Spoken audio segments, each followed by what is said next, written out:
Hello, everyone, and welcome to this episode of From Page to Stage. I'm your host, Wendy Corner, and this podcast is for you if you're an entrepreneur. Page, stage, come together for entrepreneurs because you have something to share about.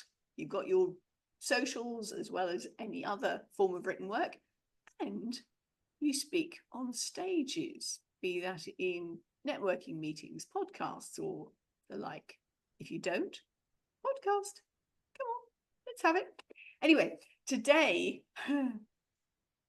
you might remember a couple of weeks ago, we had the pleasure of interviewing Noah Fens.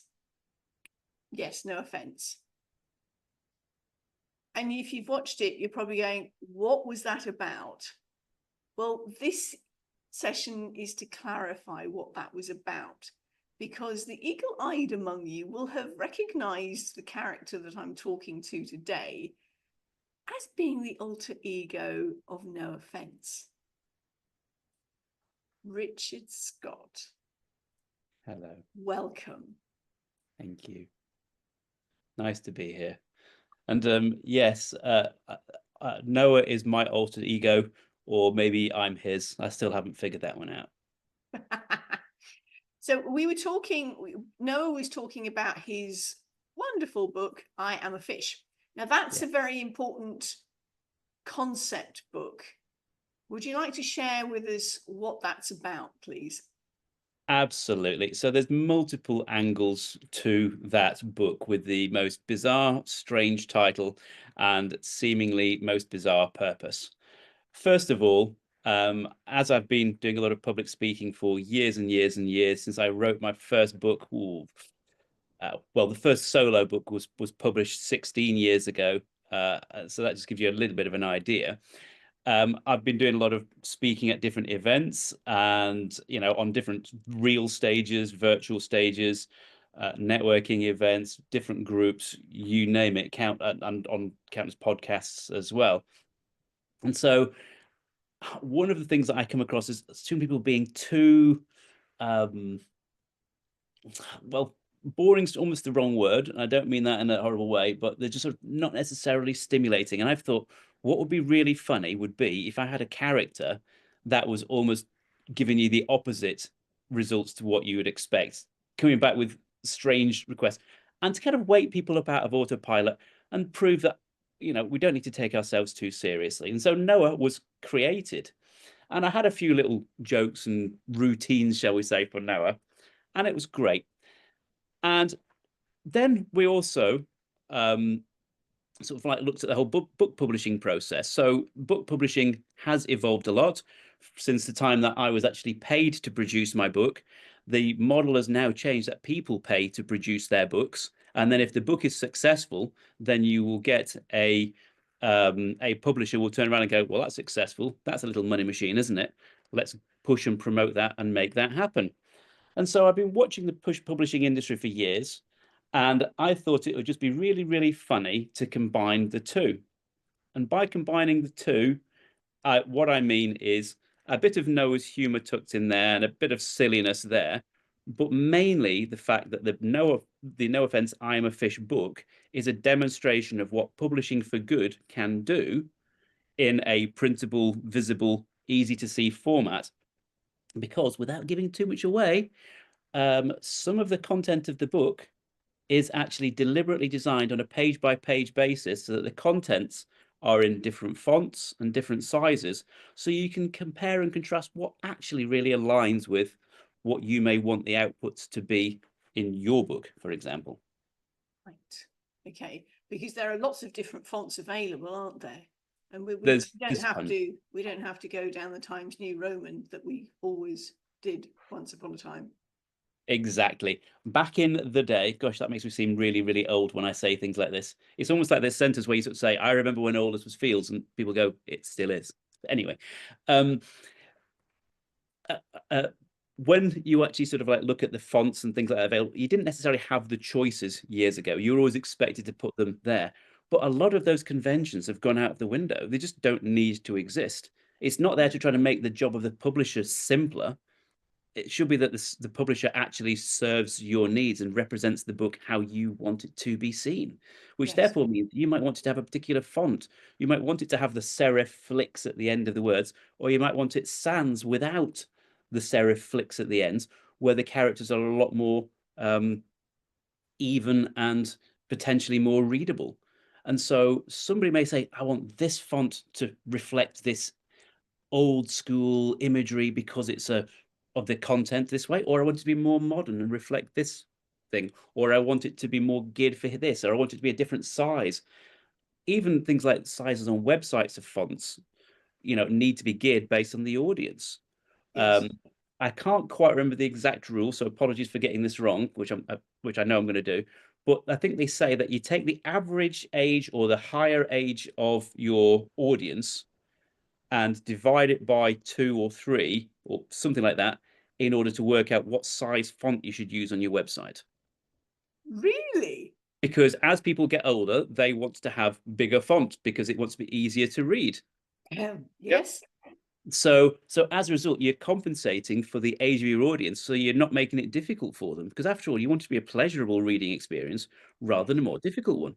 So it's even knowing things like that the actual font size is important. What fonts are going to be more readable to that audience? What's going to relate to them more? Are they going to want that Times New Roman comfort of old, or do they want something slightly more bold? It's Yeah. that recognition of what the audience really will want to see, and then making sure that it will look good and fit well on the page. Yeah. As you say, it's what's resonating with your audience, because it's yes, it's your story, it's your information, and it needs to sit comfortably with you. However, this book was not written solely for you. I understandably that it was first and foremost written for you. However, you have an audience that you are putting it out to, Yes, and it's got to be appealing to them, not just you. absolutely. Absolutely. When I first became an NLP trainer, what is now 25 years ago, in the days when people couldn't even spell it, What, one of the NLP? well, yeah, exactly. I'm actually a member of the CAA, the Campaign Against Acronyms. No, moving swiftly on because this isn't a Noah interview. No, it's not a It's Noah interview. Come on. as I said, where does one finish? Where does one start? But that's a whole different story. One of the common expressions that was banded around in the NLP world was the meaning of your communication is the response you get. In other words, what you think that you're communicating is almost irrelevant compared to what the audience is actually understanding it as. And if you've got like an audience of 100 people, they can all have 100 different interpretations because they've all got 100 different life experiences. They're all going to listen differently. They're all going to take different things from it. And it will matter what mood they're in and how tired they are, you name it. Everybody's going to have a different experience. But the better you can streamline your communication so that that 100 people audience, if you like, all have pretty close recognition of their understanding to the one that you intend for them to get, Yeah. the better it is. So it's not about how well you can communicate using wonderful high fluting language. It's about what is the language that the people that you're communicating to actually think in, feel in, live and breathe in. Yes. And that is that conversion from how we may think to what they need to read, because we don't want them to consume too many brain calories in having to try to figure out what you meant. We want it to feel natural and authentic to them. Yeah. It is speaking their language. Exactly. So Absolutely. you said it in 3 words. I said it in 300. But And that wasn't even Noah.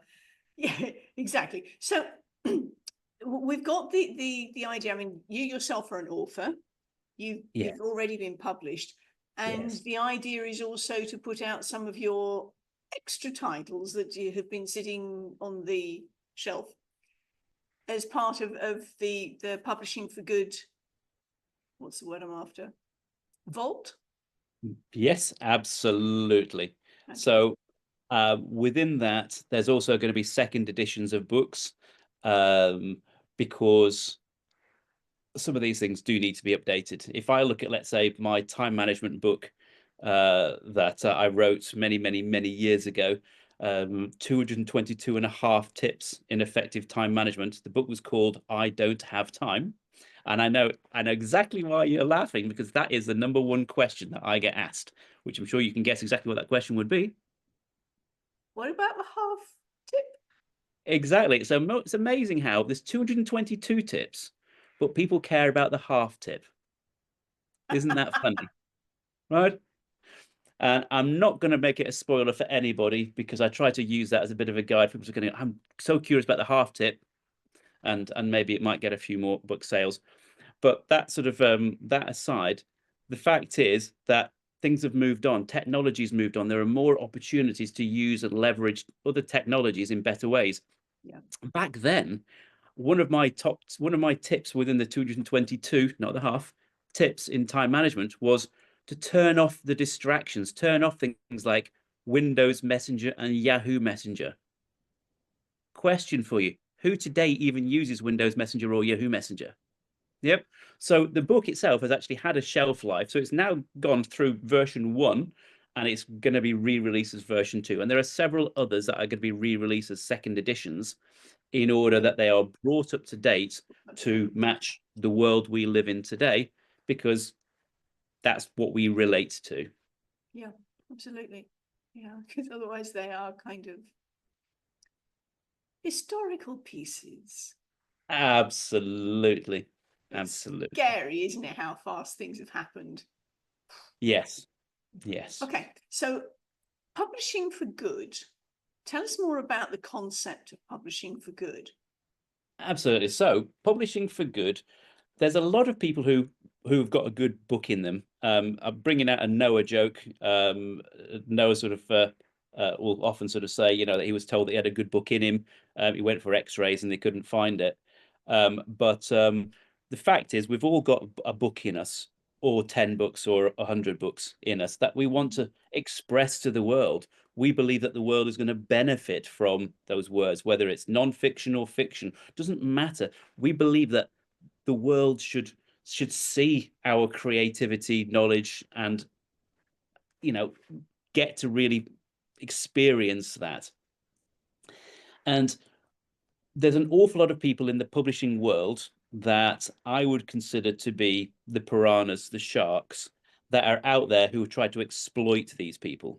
They'll go, oh, you want to write a book? Oh, yeah. Well, we'll edit it for you for a gazillion pounds. We'll do this for you for this much. We'll prepare it for you. Do you want us to ghostwrite it for you? Well, what's the point of actually having a book in your head if you're actually going to get someone else to write it?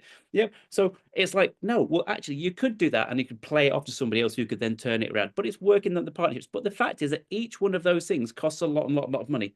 But if you're already good enough that you can actually produce something in a ready to go format, all you need is to turn it around to kind of go, here's the ready to go format. I just need it to be made available for people to buy.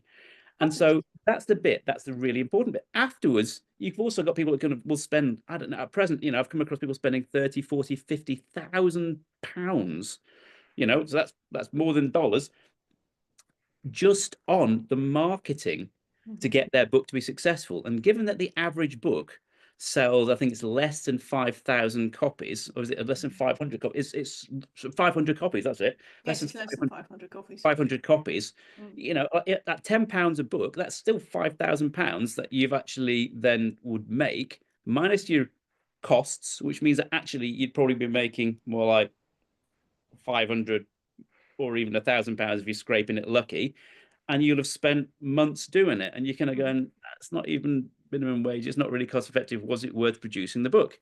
And for some people it is, because it's a calling card. For some other people it is because it's an expression and a legacy and something that they want to hand across. But for other people, they kind of got different goals. But just whatever those goals are, the intent is from people who are writers that want to become authors, is to convert that manuscript into a printed form that can actually then reach the outside world. And then you can use whoever you like in order to be able to prepare it, or to be able to, at the other end, to market it, get it out there, and and do as much as you possibly can with it. So what Publishing for Good does, it focuses on that bit in the middle of going, ready to go, there's your book. And actually makes it available in bookshops, makes it available on Amazon, makes it available in so many other places that you can easily get hold of that book. It also then will sell that book by selling it through our web shop. It also allows that the author to have lots of other benefits. You can actually embed special tracking QR codes, which actually show people interacting. So the books aren't just a static book that you've read it and you go, what next? It's actually things that you can go in and sort of see the latest content on that chapter, or you can subscribe to the newsletter, or you can see where the author is appearing for stages, when they've gone from page to stage. Yep. You want to be able to make it so the journey can continue, so that people can subscribe for follow-ups. They can become a member, for example. If you run your own membership group that sort of like, imagine making a silly example, because I'm always full of them, that you run a sort of My Little Pony toy collecting club, and you sort of say, here's the encyclopedia of all the little My Little Pony toys, and then you might have their little QR code. It's like, join us. And and it can either be public facing, or it could be, in that case, I would suggest anonymous. So that then you could actually then help to engage and connect with people, and they can connect with you, and you can build up your audience. You can build up your micro community. You can lock off your micro community. You can use it to offer perks and benefits, and really get your community really engaged. And that's all just woven in as a giveaway to Publishing for Good customers. And in addition to that, where it comes to things like the royalties, for example, from the sale of the books, like part of our charge, our overheads and everything else, when we start to make a bit of a profit from that, because obviously we've got a lot of inherent costs that are associated with it, then that profit is then split between what we get to keep to further the business and to keep furthering everything that we're doing. And part of it then goes to becoming a charitable donation, which the author can say, well, I want the charitable proceeds from the sale of this book to go to this particular charity and this particular campaign. Because we always say, don't donate to a charity, donate to a campaign that's quantifiable. Okay. And that is to sort of say something like, if let's say you give £10, and I apologize to the example I'm going to give. You give £10 to Greenpeace, for example. You don't know whether they're going to use it to ban bombs, save whales, feed Africa, go on a golf trip, have a gala dinner. You've got no idea where that money is actually going to go. You hope you know where it's going to go, but will it? You don't necessarily know. But if they turn around and say, for every £10 we promise to save 3 penguins, suddenly it's a quantifiable benefit that you can actually go, you know what? I have £20. I'd like to save 6 of them, please. Yep. Yeah. It becomes really quantifiable. And it's the same way with Publishing for Good. All of the campaigns are about quantifiable benefits. So you can convert what the money is to what it actually does. And therefore, we can actually demonstrate the good that is achieved by people actually getting to enjoy the books from our customers. So we really are going very much to help somebody to become an author and do good in the process, to very clear, tangible benefits. And that's where Publishing for Good comes from. Great. Thank you. Now, audience, this is obviously a very different podcast than the ones you're used to. I wanted to get Richard in on this one because we'd explained about Noah, and also because the from page to stage thing. Hands up, I'm also part of Publishing for Good. So I wanted to get in with this episode to explain how, if you are a writer and all you're looking for is that bit in the middle, that actual publishing thing, there is an opportunity for you to do even more good in the world and just get that bit. You can sort the rest of it out yourself. You're an intelligent person. If you want any extra help, we do have some affiliates that we can point you in the direction of. But that was the purpose of this episode, was to explain a bit more about Noah, because if you've watched Noah's episode and you were thinking, WTF, well, now you can understand a bit more about it. But Richard, I want to come back to you as an author. You said your first publication was 16 years ago? My first solo publication was 16 Solo years. publication. I have been in many other books as a contributor, writing a chapter or lots of different things. I've actually even been in medical journals. I kid you not. But that's a Noah? whole different conversation. No, actually me. That's actually me. I used to be in the national diving team, as in high and springboard diving, and I had an accident, and I took out 4 of my front teeth, or I smashed them up at the bottom of a pool because had done such an amazing dive. I was grinning from ear to ear when I hit the bottom of the pool and smash. So, and the pretty deep diving pools, from 10 meters up, you hit the water at 30 odd miles an hour. You Yes. keep going down, and I whacked into the bottom. It was such a good dive, and I suffered from it. So I went to the dental hospital, and they did some reconstruction surgery using a new novel technique, which they actually photographed and put me in medical journals with. So there you go. So I've been in publication in many, many forms. Yes. Was that an anonymous, or were you actually credited? No, I wasn't credited for that. At least I certainly hope I wasn't credited for that. Yes, that one you But wanted to stay anonymous for. yeah, yeah. But Okay. but yes. So your first solo published works. When did you first appear in print? I first appeared in print, I think I was about 4 or 5 years old when I won a writing competition. So that went into a book back then, but I can't even remember the details. It was in the newspapers and all of that sort of stuff. So my parents have probably got like little cutouts of it. So maybe one day I'm actually going to get to see those, and if they've still got them, and they're not all sort of like sort of like clotted up with Hello. fungus or something. But so that's when I first sort of like hit print. I've been sort of a contributor on various different things over the years. And sort of like some of them I've been credited for, some of them I haven't been credited for. But as I said, my first solo book was 16, well, went to print 16 years ago, after So that would working have for been about 3 years. 19, no, sorry, not 19, 2009. 2000. Help me out. 2009, yes. Thank you. But it was 2009. actually ready to go. It took me yep, exactly. It took me 3 years to pull it together and review it and redo it, because being quite a self-critical person, uh, we can be our own worst critics, can't we? Oh, Uh, absolutely. I was looking at that, kind of going, oh, it's not ready yet. It's not right yet. Oh, you know what? I'll draw a line under it. I'll put it out. Oh no, God, I can't put that out there. And so I was all the time sort of wanted to revise it. And then I would sort of like come across another tip or trick. And I think, you know what? I could actually really weave that in. Okay, which one should I remove? Which one should I, in order that I could get the 222.5? Yep. And so there were these constant changes and embellishments and modifications, and life also got in the way with lots of other things. And so it took quite a long time to come out there. But as with anything that's worthwhile doing, it's worthwhile completing as well. And especially when you put 3 years of your life into getting it that far. Yes. And at that point, I could have then kind of gone, you know what? Oh, if I did actually, because I was being paid to produce it. It wasn't like I was paying in today's thing.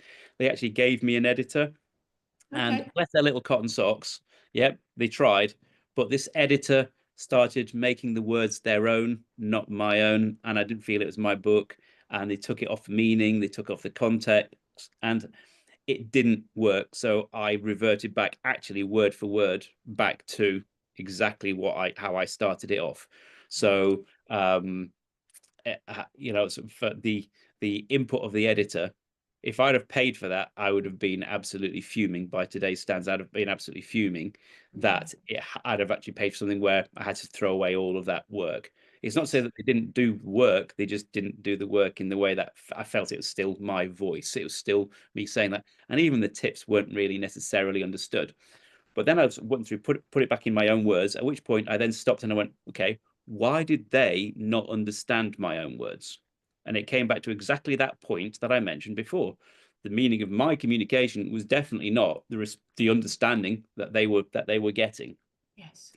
And Yeah. so I went through each one going, how could I dumb it down, simplify it, for somebody, I sort of imagine somebody who was, with a hangover and very poor English skills reading this book, would they still get it?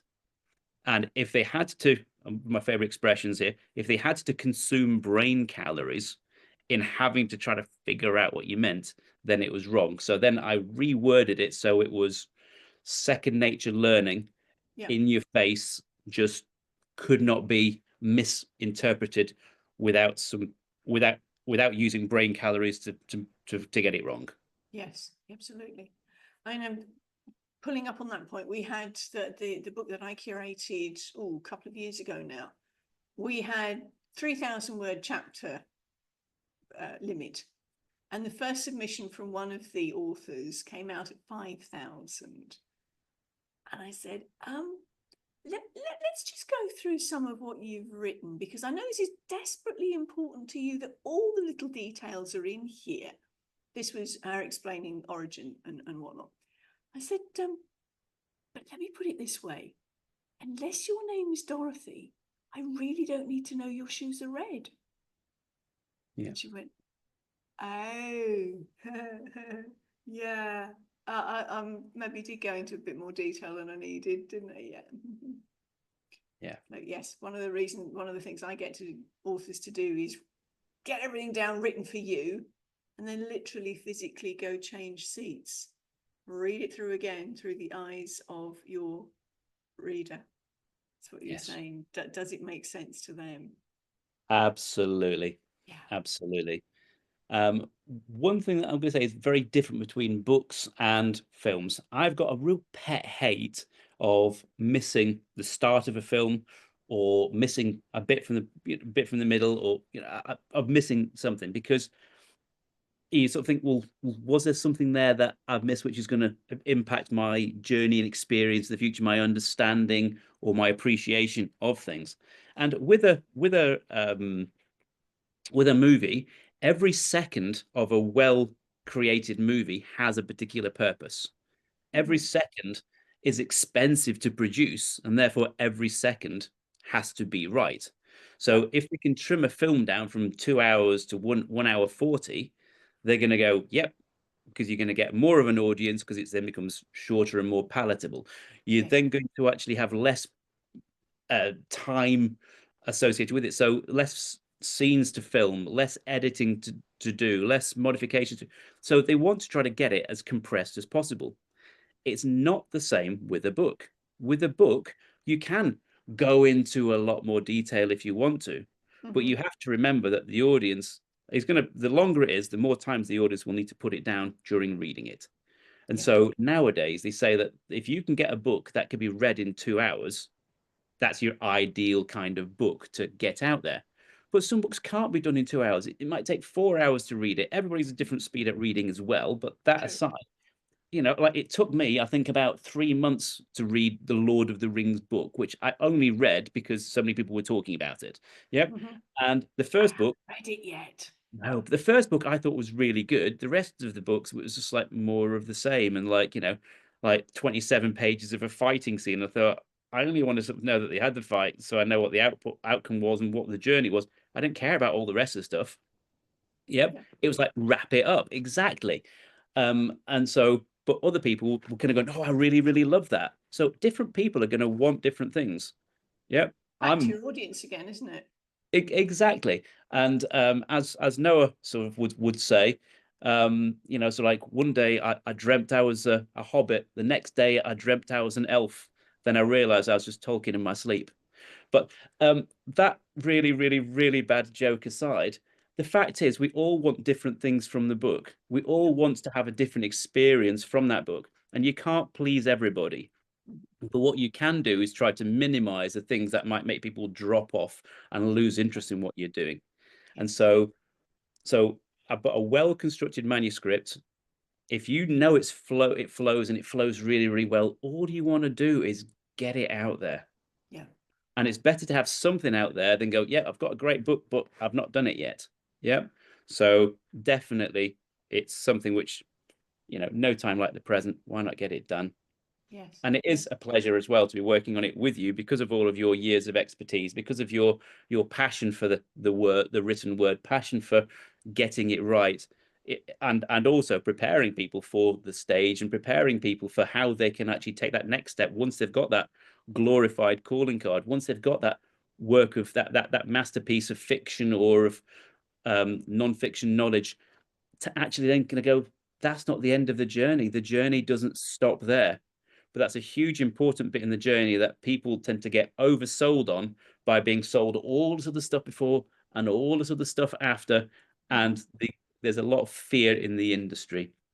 Yeah. And knowing that actually, if you do it right, you do it well, it doesn't have to be a long, tedious, arduous, complicated journey. But from our side, we need to, we provide the knowledge that they would otherwise have to then know and become an expert in to do only once. Why become an expert in something to do only once when actually you can call upon the right experts cost effectively to actually to do it for you, and it's done. Exactly. Job done. So there you go. So that's why Publishing for Good was created. That was why it's I think it offers such good for people, and why I'm really, really keen to also work with all of these other people to do some of the before stuff and the after stuff, because it's great to be able to sort of direct people to these people, because then they can actually get the insights and learn what they might need to do and find the right people that will actually help them on those things, and just potentially makes a better end result in terms of the number of book sales by having some of those things done. But it's not all down to those things, and there is such a wide choice of people that can help you that you should never ever ever feel that you should be paying 30, 40, 50,000 pounds just to market a book when it often does not pay back. Yes, that's the thing, because an awful lot of authors think this is their ticket to the bank, and no, just put the book out there and people will buy it. Well, only if they know about it. Yes, and it appeals. Absolutely. So on the publishingforgood.org website, what we've got then is that web shop where those will all appear.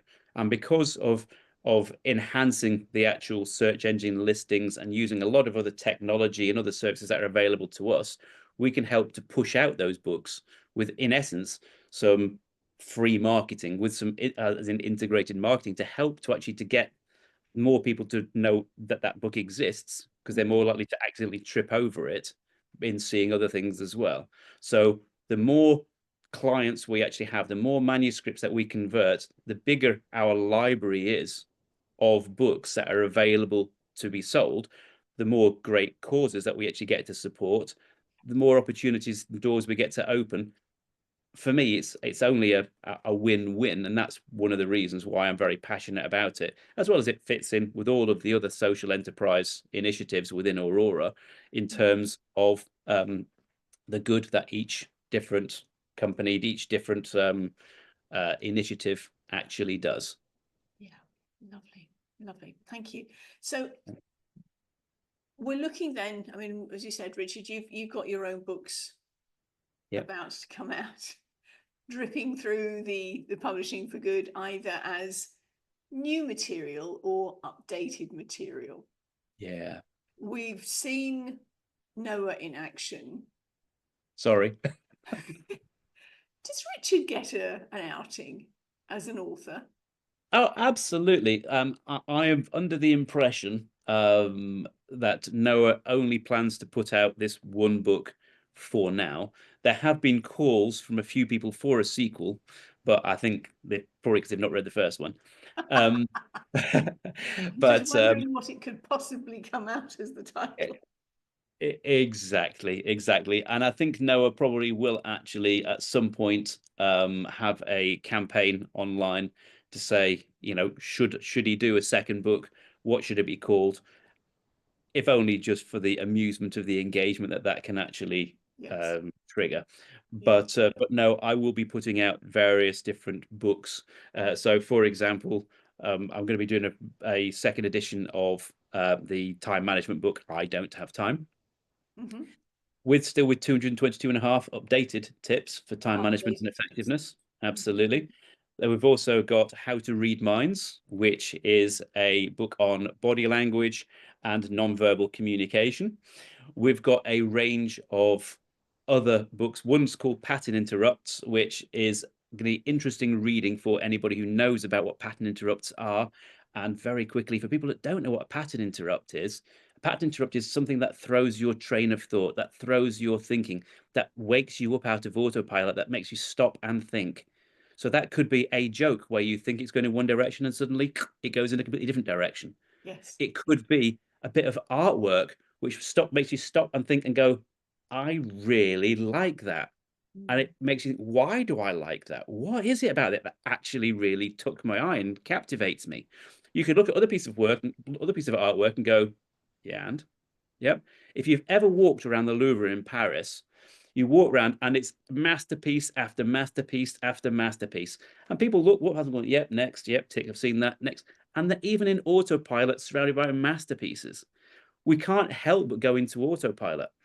So having something that draws somebody out, which is why things like the Turner Prize and these sort of art exhibitions and art competitions are so popular in the media, is because they're all pattern interrupts to make somebody kind of go, what the heck? An unmade bed, or a, sort of like, bodily fluids nailed to a wall. You think that, and that's a pattern interrupt because it's drawing you out of autopilot to go, what the heck? Yep, WTF. Yep. Yep.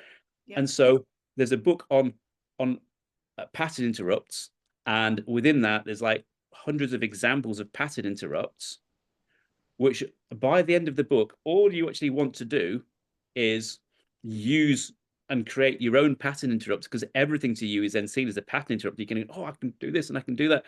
And so there's actually a bit of a come down period afterwards where you've got to go and go, no, welcome back to real life. I'm going to sparingly use them rather than use them all the time and seem like an absolutely mad frog. And there's a whole range of other books that I've actually got coming out, as well as some fiction books, screenplays, and various other things that I've written over the years that have been waiting to be printed. And the Letting Go Living Lighter set of books that I'm presently writing will also be coming out on Publishing for Good. Yes. So that's exciting from my own personal perspective. Absolutely. So this is what we've got coming up, audience. Publishing for Good has already started with the I Am a Fish. If you're going to start with something, why not start with something completely random? Well, that's a pattern interrupt, isn't it? Not exactly what you were expecting. Okay, so audience, do go back and watch Noah with fresh eyes now, and you'll have a bit more of an idea of what it's about. As you're watching this, if any of you have a title in your mind, you've got a manuscript that you're working on that you feel as though is ready, or it's nearly ready and you just need a little bit of support and we can point you in the right direction for some people to work with, do get in touch. Publishing for Good is open and ready for business. And with that, I'm going to say bye from us. Thank you, Richard. Thank you. Bye from us.